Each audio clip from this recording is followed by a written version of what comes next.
Good morning, good afternoon, and good evening, ghosts and ghouls. My name is FetchArbuckle, and welcome to the spookiest show around, bringing you the creepiest tales to keep you up at night. If you enjoy my show, give the bell a click to be notified when I go on air. Every Sunday we are live. Now for this evening, we have a very special guest joining us for tonight's show. Without further ado, let's welcome the lovely Mistress of Creepypasta.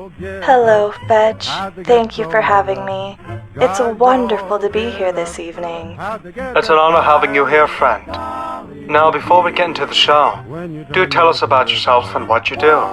I tell creepy stories and play with my corgis. Best life ever. That's absolutely wonderful. Now, I wanted to tell you I've been feeling a little bit sick lately.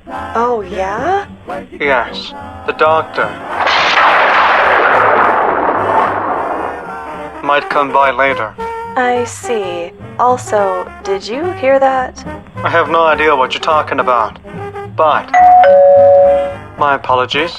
One moment, I'm sorry. No worries. Take your time. Good evening, mortals.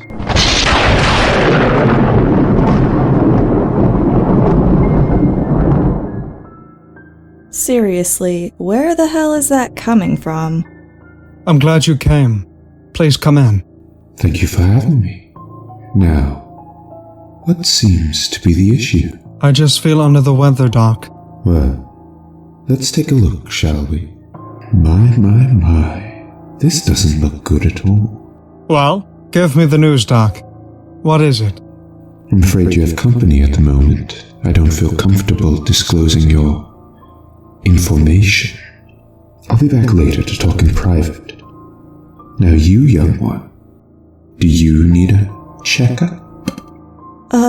No thanks. Suit yourself. Have a good evening. All right. Now we can start. Alright. Also, there was someone at the window. Is that so? I swear that. Marvin, what do you need? Hi. Hello? I see you have a little lamp in your kitchen. And, actually I'm distracting myself. No, I need to tell you, do you have the rent money? Here, one moment. Here you go. Sorry for the wait. No worries. Thank you. Not a problem. Send Mistress my regards. Have a good evening. Likewise. Who was that? Don't worry about it. Well, folks, it's time to dive into tonight's stories. So with that being said, turn off the lights, get comfortable, grab a snack if you choose, and let's sink into the tales that await you. Take it away, Mistress. The Thing in the Fields. When I was young, I lived on a farm in rural Oregon with my parents. I was an only child.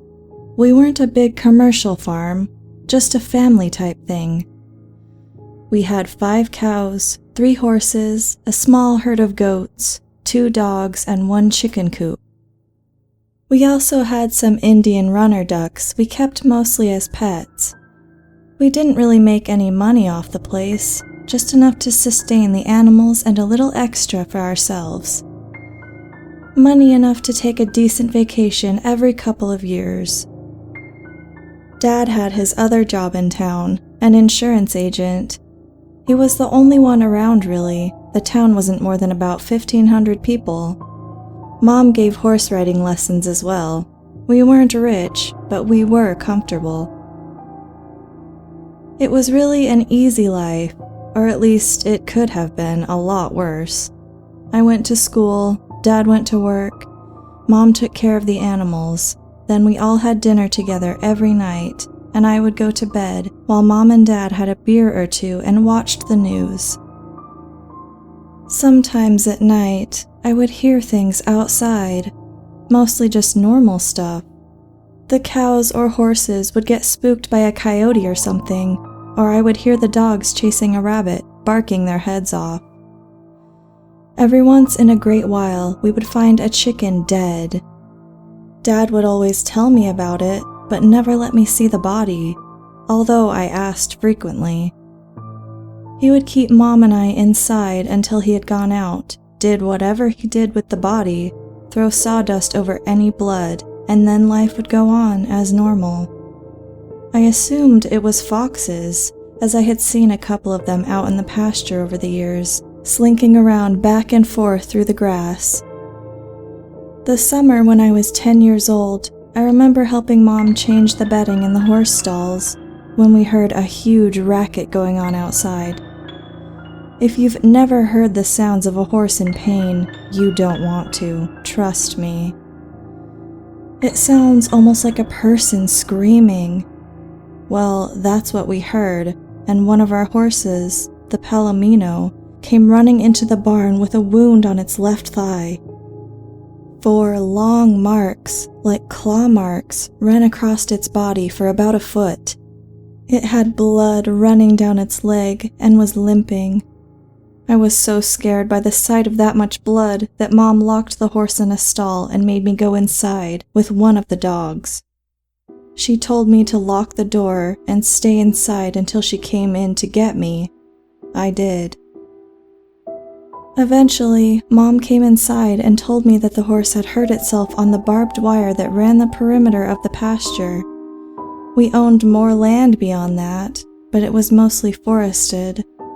I guess I believed her at the time, but at dinner that night, I noticed Dad was being particularly quiet, and Mom was talking a lot more than she normally did. She was being really animated, and I noticed that Dad had gotten his rifle out and set it by the back door. He usually only did that when the coyotes had been acting up. That night, I went to bed as normal, but I had trouble falling asleep. I turned on my desk lamp and decided to read comic books until I got tired. I have a very vivid memory of reading Uncanny X-Men and hearing the back door open. Looking out, I could see my dad by the porch light, lighting a cigarette and holding his rifle under his arm. He started walking over to the driveway and then turned to follow the fence line. I couldn't sleep until I knew Dad was back safe. I kept coming downstairs with the excuse of getting water to see if Dad was back in the house yet.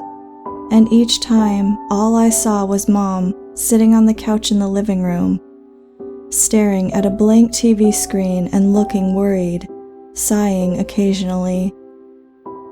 Eventually, about 4 in the morning, I think, Dad did come back, and I was so tired and relieved that I fell asleep as soon as I knew he was home. He never told me what he did that night, but I never thought to ask.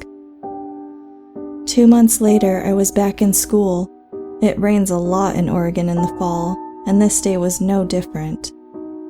All I could hear from my bedroom was the rain hitting the ground and the aluminum roof of the chicken coop. There was light thunder in the distance, but it was slowly getting closer. I thought I had heard a coyote yapping out around the garage, or it could have been one of the dogs. I looked out, straining my eyes to see whatever there may have been. In a brief and distant lightning flash, I saw something. It looked almost like a person, but hunched over and with a long torso.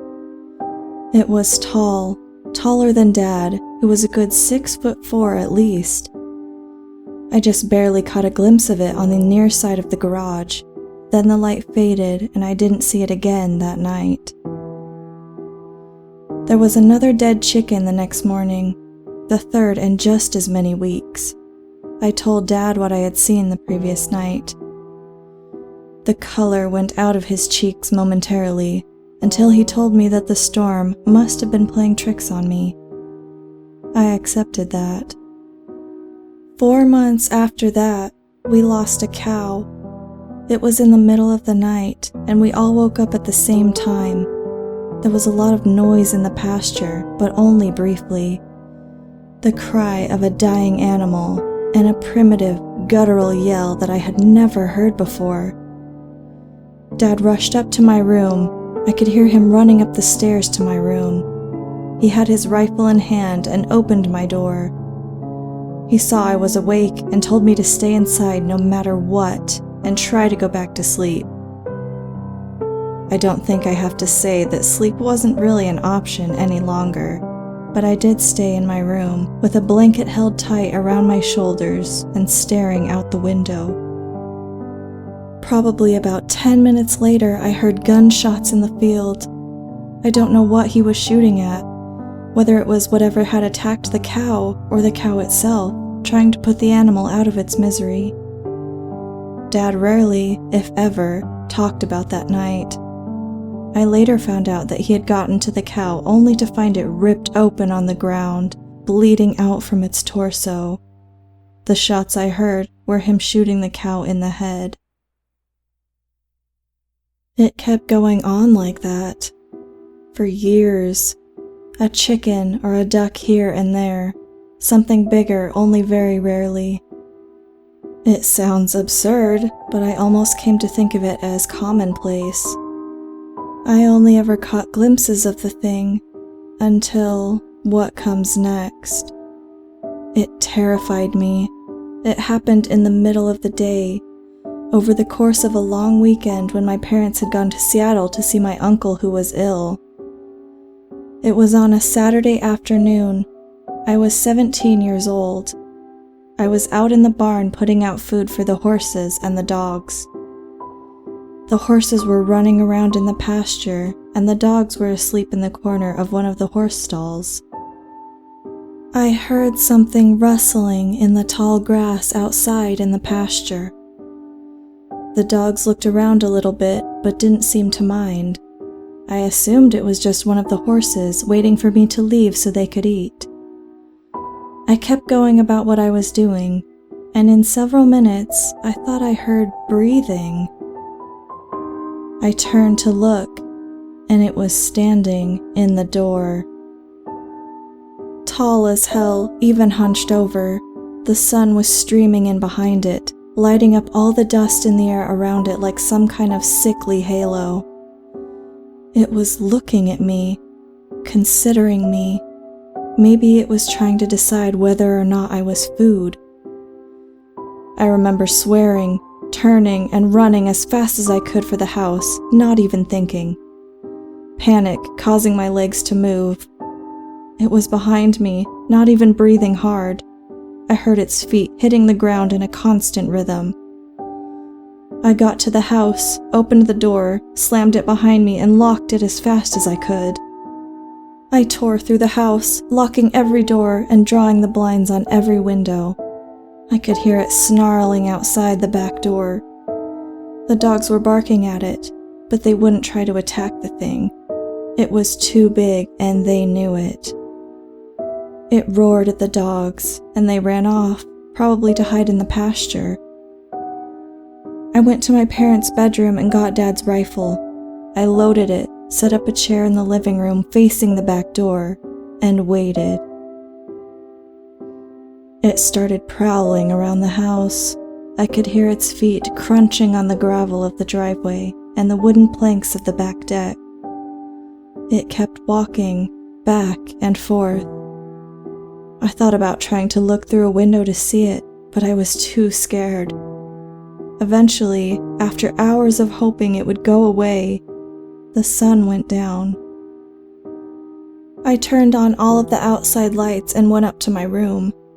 I opened my window with the rifle in my hands, hoping to be able to pick the thing off from above. I saw it lurking just beyond the glow from the porch light. It had long, sinewy arms and walked on bent knees. It was by the chicken coop. Then it disappeared from view. I heard the chickens squawking and screeching. The thing reappeared with a dead, bloody chicken in its hands. It bit off one of the wings with jaws that were dripping with slime and drool, and let the dead bird drop to the ground at its feet. Then it looked at me. Its eyes made contact with my eyes. It turned away again, back to the chickens. It came back with another bird, mutilated it in front of me, and dropped it. It went back again and again. I should have taken a shot at it, but I was astounded and confused, trying to figure out what it was doing. Then it hit me. It was a show of power. It was showing me that it was stronger than me, that it could do whatever it wanted to do because I couldn't stop it. At the same time, I felt powerless and sickened. Powerless because what it was saying was true. If it was just that thing and me, I wouldn't stand a chance. Sickened because I realized what kind of intelligence it would need to be able to convey that message. The thought shook me out of my stupor, and I remembered the rifle at my side. It was heading back to the chickens, and I decided that when it came back, I would take my shot. It strode back to the porch, almost arrogant, walking on bended knees with those arms so long that the chicken was nearly dragging on the ground. I raised the rifle up to my eye and tried to steady myself. My heart was beating so hard I could see the rifle shaking ever so slightly in rhythm with each heartbeat I could hear pounding in my own ears. It raised the body to its mouth, and just as it was about to put the chicken's head inside, I squeezed the trigger. The crack of the gun echoed in the now shattered quiet of the nighttime standoff, and I heard it howl. A painful, loud, startled howl. I had hit it on the outside of the shoulder. It ran off into the night. I never saw it again. It was still out there, though. It still killed chickens and other things, more often than before. I'm writing all of this now because my parents died 3 weeks ago. They were killed in a collision with a drunk driver. He survived. They left me the farm, and I intended to live here with my own family. I'm 32 now, and I work for an Oregon Fish and Game office in Salem. I'm married to a wonderful woman named Stephanie. We have one son, Zachary, who is 4 years old. We are expecting a daughter in 4 months. I've come to the farmhouse alone today. I told Steph that I just wanted some time alone in my parents' house to deal with some emotions. She was very understanding. I've come back to claim what is rightfully mine. I have Dad's rifle next to me on the table, and it's almost dusk. I've also brought several portable halogen lights to set up around the house, and my very own shotgun. I'm borrowing a handgun from Joe, a guy at the Fish and Game who I work with. When I am done typing this account of my memories, I'll print it out and leave it on the dining room table, along with my wedding ring and my key to the safe deposit box where my will is kept. Everything is loaded and ready. Hopefully, I will return here to collect these things, and nobody will ever know I wrote this. Steph, in the event that you are the unfortunate soul to find this, which I'm terrified to think seems a likely outcome, the thought of you having to go on alone hurts me more than anything in this world ever can. I know that I love you more than anything, and I hope you understand that I am doing this to keep you safe. Zachary, I love you and can only hope you grow up to be a good, kind-hearted, and strong man like your grandfather was. To my unborn daughter, if I don't live long enough to meet you, it will be the single greatest regret of my life. Tell the police, tell Fish and Game, call Joe. He's one of the few people who knows about this.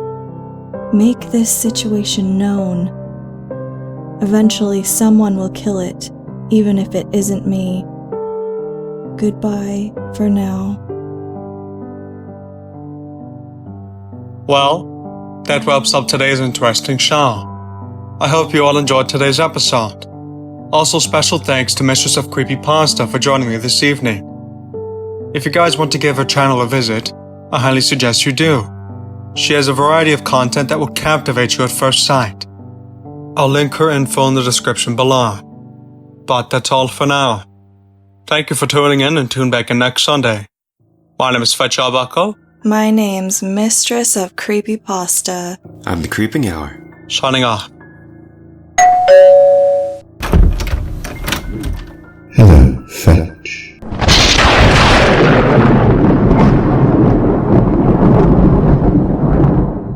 If it's alright with you, I'd like to discuss your condition now. Alright. I've run some tests. It appears you have Lovid 666. It's a demonic illness that you mortals in the netherworlds call... Call a what? a cold. A cold. A cold! Yes? You're telling me I waited 6 hours to be told I have a cold. Precisely. I think we're done here. Have a good evening.